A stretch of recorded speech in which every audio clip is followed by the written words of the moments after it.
This week on Storyboard, we have Asmita Dubey, who's the Global Chief Digital and Marketing Officer of L'Oreal, speaking about the key shifts in consumer trends, how L'Oreal is creating online and offline experiences and future-proofing its brands. We're catching up with Gaurav Khatri, CEO and co-founder Noise, India's leading wearable tech brand, on them roping in a new noise maker, key focus areas for the brands in the coming months and much more.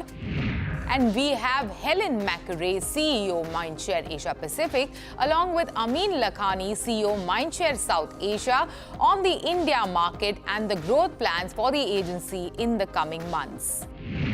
Hello and welcome to Storyboard. I'm Shabani Gharat.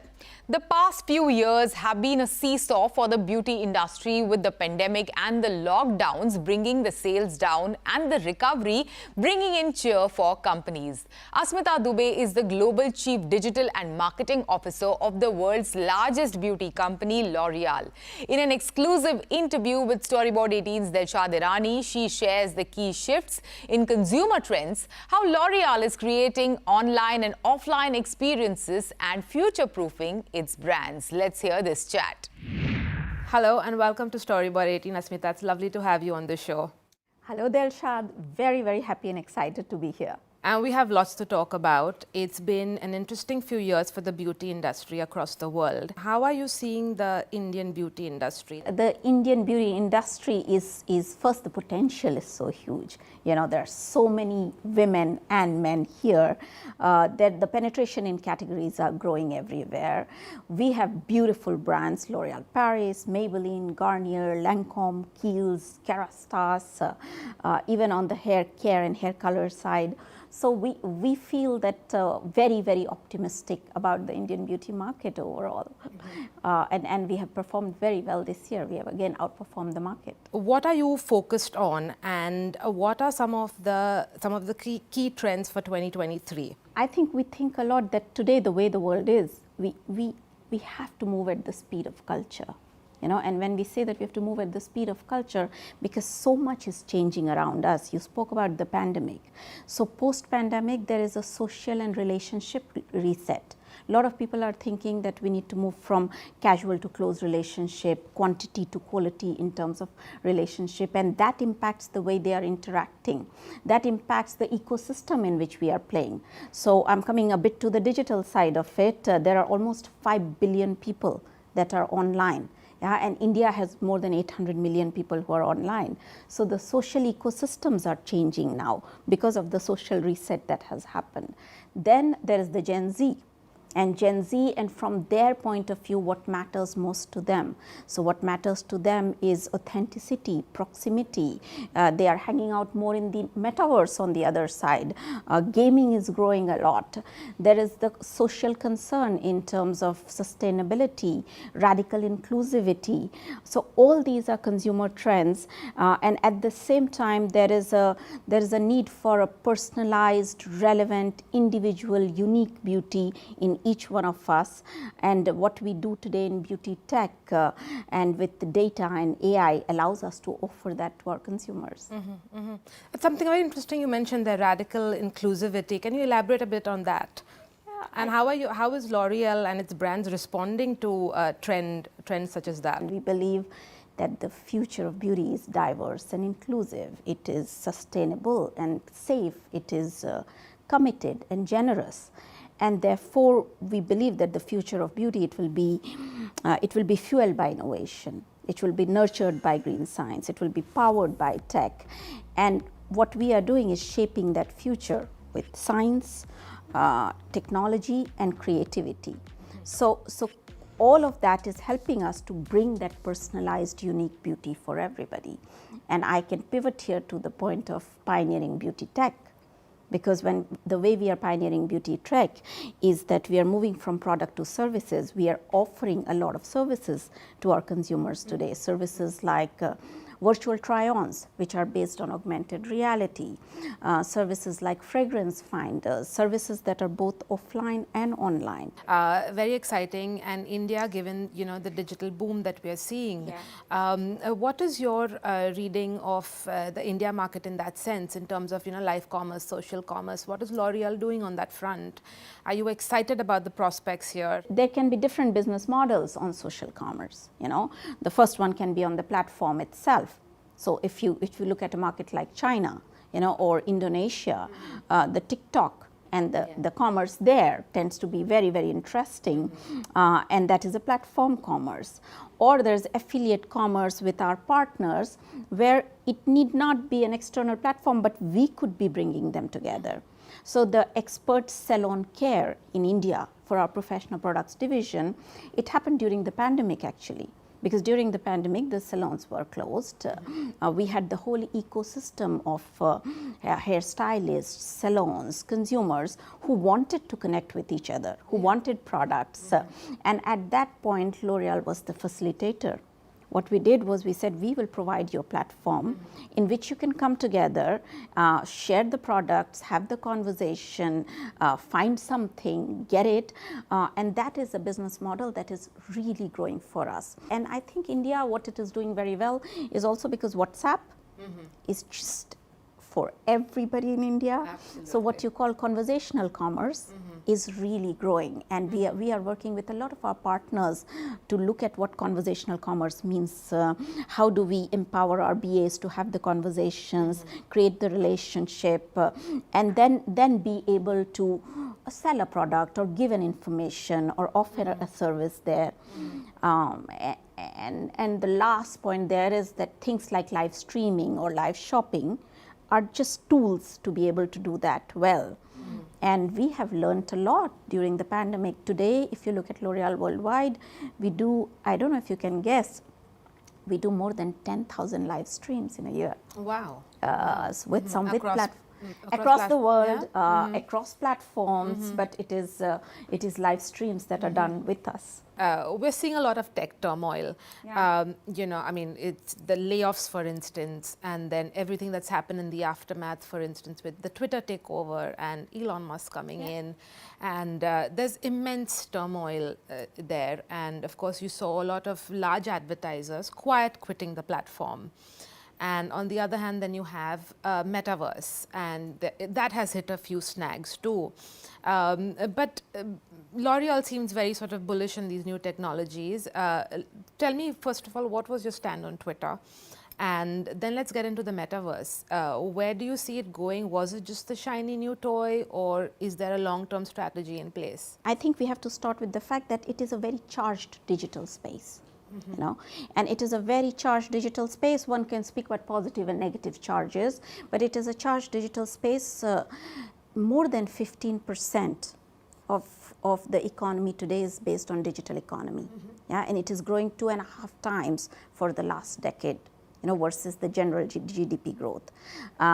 It is happening for 3 different reasons. First, digital adoption. I mentioned before, there are 5 billion people that are online today.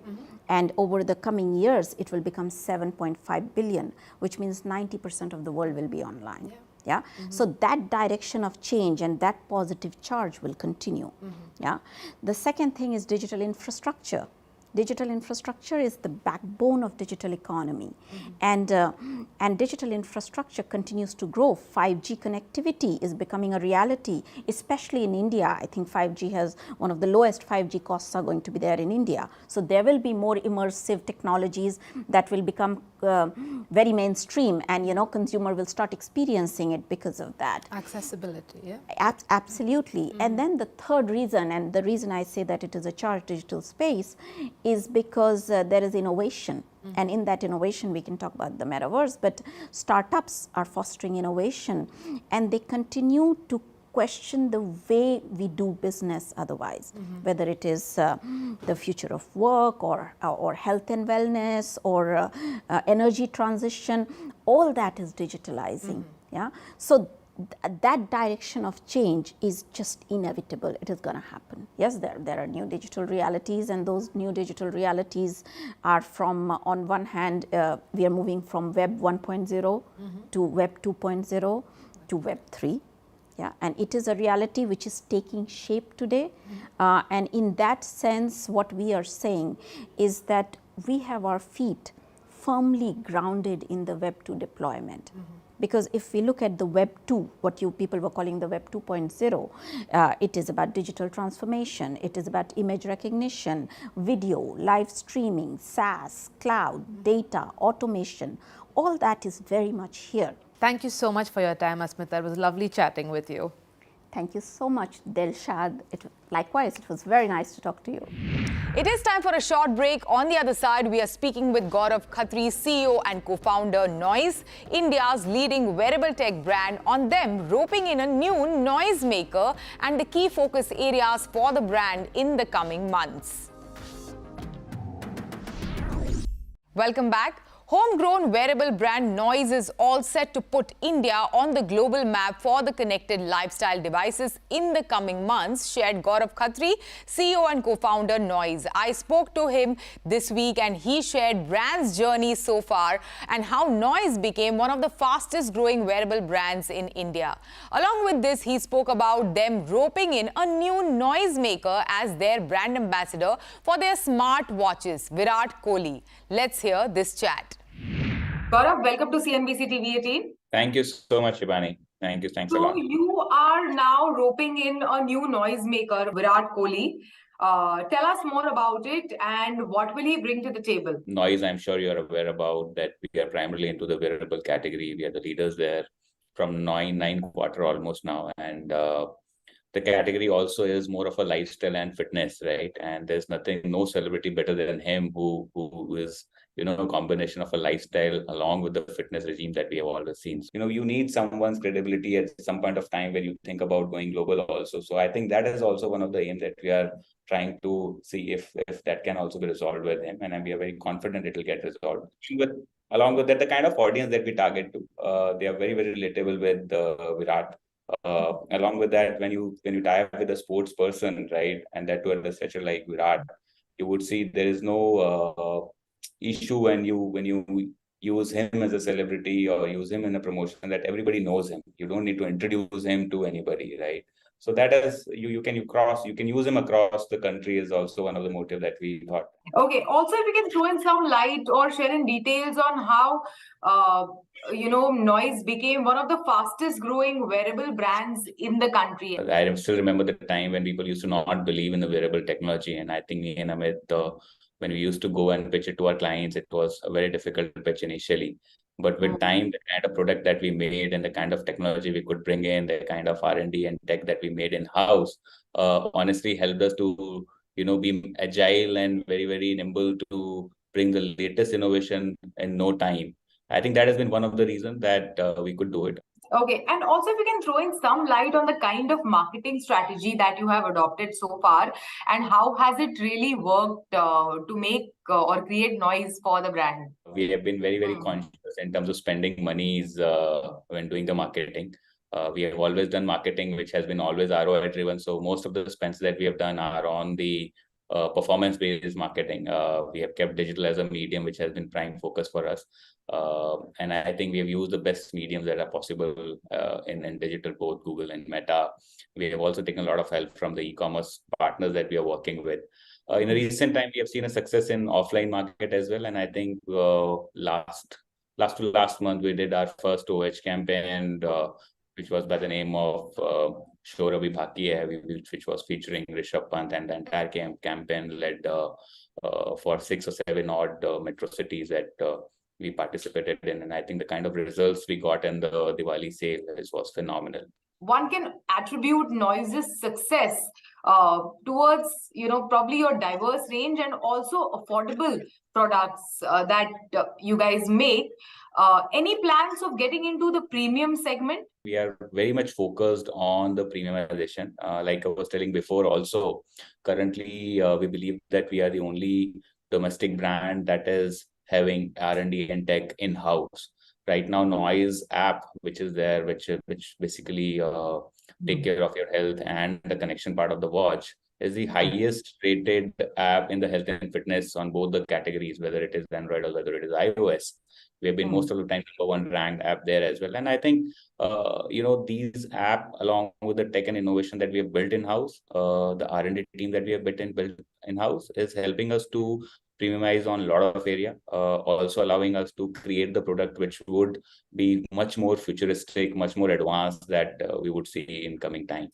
Gaurav, also share with us what is going to be your strategy in the coming months to bolster your position in the India market and probably have a deeper connect with the Indian audience. We have always been speaking to our consumer in all possible way, whether it is, having the virtual meetings with them directly, whether it's through polls, whether it is reaching to any platform that is possible, whether doing Q&As with them and understanding what kind of product that we want and they want. We have been very, very successful in co-creating products with them. And I think that has been one of the reasons that whatever sales and the brand building exercise that has been successfully done was because of that. Along with that, again, the kind of product that we were building with consumers has always been, market leaders and first of its kind. That has helped because the kind of feedbacks that we have got from the consumers. And I think these will still be very, very close to us, and we will be always dependent on this strategy to keep our core position, not only in India. We would love to be called out a global brand soon. Yeah, and if you can share your outlook for the wearables market in the country. Currently, till last year, we were around 2.5% of a market was penetrated against the smartphone purchase that was happening in the country. This year is expected to be around 6-7%. And we are expecting overall growth to be, if not double, but we are expecting it to be 1.5x of what it was last year, or what we're going to finish this year, this calendar year. So I think there will be a huge growth that is yet to be pending. Just to give you a number, the global, maybe US or China or Australia have a higher penetration north of 20-25% versus the smartphones. India is currently sitting at 2 to 5%, right? So there's a journey that India will take, the kind of audience that is sitting. We are the most young country across these names that I've taken, right? The kind of the pace that India is seeing at this point of time, I think not only the category, but overall ecosystem of tech and innovation will be very, very highly rewarded for India. So I think there's a very, very good future about the category that we are in. I think, and it will lead its path. We may penetrate better than the other countries that I took the name for. And finally, before we go, what is the larger vision for the brand and expansion plans? If you can share those with us for the coming months. See, we have been growing more than 100% year on year. Fortunately, from last 3-4 years, we would be very happy if we can keep the same pace. Fortunately, the tailwinds that we are seeing in the category will help us to penetrate further. Along with that, so far till last year, we used to be only online present brand. We have not done too much of work on offline, and we are seeing a good traction now. Now it is present across 8,800 odd retail stores across the country. We are expecting this number to be 20,000. So that's the expansion plan that we are seeing. Of course, there's a Noise lab that has an incubator arm that we have come up with, where we are launching the more futuristic, more advanced product that country has not seen. So you'll see some expansion there as well. In terms of the portfolio, the category that we are in, of course, we are solving that. We are coming up with more advanced features that, again, the country has not seen. Like, I'm not allowed to speak a lot on them, but something very, very innovative and creative is on the way. Of course, there will be demographic expansion also. Again, we are working towards it. Maybe you'll see us globally also soon. All the best for these plans. Thank you so much. Thanks for joining us today. Thanks, Brian. Lovely talking to you. It is time for a short break. On the other side, we have Helen McRae, CEO Mindshare Asia Pacific, along with Amin Lakhani, CEO Mindshare South Asia, speaking about the India market and the growth plans for the agency in the coming months. Welcome back. This week, we caught up with Helen McRae, CEO Mindshare Asia Pacific, along with Amin Lakhani, CEO Mindshare South Asia. They spoke about many things, including the growth plans for the India market and how true are the recession fears as far as India and APAC are concerned. Let's hear this chat. Helen, Amin, welcome to CNBC TV18. Helen, welcome to India. Thank you very much. Very excited to be here. So it's been 1 year since you joined as the APAC Chief Executive Officer for Mindshare. Yep. Can you share with us what has been the past 1 year been like, and what was your immediate mandate after taking on the new role, and how much of it has been achieved in the past 1 year, which has had its own fair share of ups and downs? Helen, over to you. I think the year has been unusual, but I don't think that's saying anything for anybody. It's been unexpected in terms of everything from the war in the Ukraine and its economic impacts to COVID, et cetera, et cetera. So I still think that Asia is still very much a dynamic region, and probably one of the most dynamic regions in the world. And COVID and the economic pressures have only actually enhanced that kind of dynamism, but also optimism in terms of growth, in terms of opportunity and expectations. And I think the expectations for us as Mindshare, part of Group M, is that as a market lead in the industry and in the region, we want to actually rewrite the rule book, because the rules have changed a lot. They've changed from an economic outlook, they've changed from how our clients and businesses go to market, and consequently we also have to adapt and change with those. And that's what we've been spending the last year on, in terms of adapting ourselves and also continuing to grow our own business. And how are you rewriting the rule book? You just mentioned you are rewriting the rule book, so if you can share that with us. Well, I think that, historically, I think particularly for us as a media agency, our job has been in many ways about supplying a service and supplying be almost like a commodity supplier.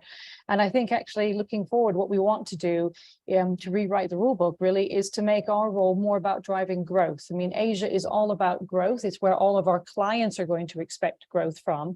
And consequently, they're looking for partners and strategic advisors who are going to help them drive that growth, and not just focus on cost and the basic quality parameters. Yeah, so Asia market is all about growth. Over to you, Amin. How has India market fared during these turbulent times? If you look at the size of new businesses that Mindshare has won right in the last 4 quarters, it is over 1,600 crores. So I think that's the kind of growth that we are adding to our businesses on a year-on-year basis. And if you look at Mindshare network, then the number just about becomes closer to 2,000 crores. So I think that's the kind of new business that we're adding. We're also growing very well ahead of the industry in terms of the overall organic growth, thanks to the splurge or the turbocharging of digital post-COVID. What we've seen is that there was the acceleration, the digital adoption acceleration journey, got really expedited, and that is what is propelling, spends or increased amount of spends on the digital side of things. Yeah, so there is no doubt, Helen, that India is one of your strategic markets. It's also a great talent hub. What are the expansion plans for the country, and how does India fare vis-a-vis the other markets in the APAC? The economic challenges in China and India has done exceptionally well. And I think as well about India is that the depth of the talent, as you mentioned, is tremendous. And the people, I've been here for the last couple of days, and again, I'm constantly impressed with the depth of talent. And one of the things that Amin and I are talking about is how can we use that talent for bigger projects across the region? How can we create a centers of excellence coming out of India in fields around data and analytics, in terms of performance, in terms of content, and how can we tap into that talent as a network and give our people bigger and more interesting opportunities that sit outside the market potentially to experience that, as well as to benefit the rest of the region and indeed, the rest of our global network. Yeah, and Helen, how true or real are the recession and slowdown fears as far as the APAC market is concerned? Asia Pacific as a region is quite different, and the forecasts are quite different than to say Western Europe or indeed the US. So while people are cautious here, I think they are not nearly as cautious as say in other regions, because we're still experiencing fairly reasonable growth. And do you feel the heat, in the country? What are the clients saying? So the first half of 2022, Shivani, for us was significant. They were the best ever that I have seen being in Mindshare. Yes, but we did observe a significant amount of cautious approach in the last 3-4 months of the year. And what I see is that yes, there is pressure, and we all know that there's inflationary pressures which are plaguing clients and which are creating headwinds. But I'm seeing progress right now. I think I'm seeing clients moving out of that scenario. I'm seeing CPG already now investing behind new launches. They're not looking back onto the promos. They're going ahead and doing their sustainable campaigns. So CPG is turning around. We've seen the structural comeback of fashion and retail significantly so. And so there are pockets which are going to be doing well. And there are pockets which, in my view, will continue to face some headwinds, at least for the next quarter or so. All right. Thank you so much. Thanks for talking to us today. Thank you very much. Pleasure. With that, it's a wrap on Storyboard this week. You can catch all of our content on Facebook, Twitter, and YouTube. Thanks for watching. We will be back same time next week. See you soon.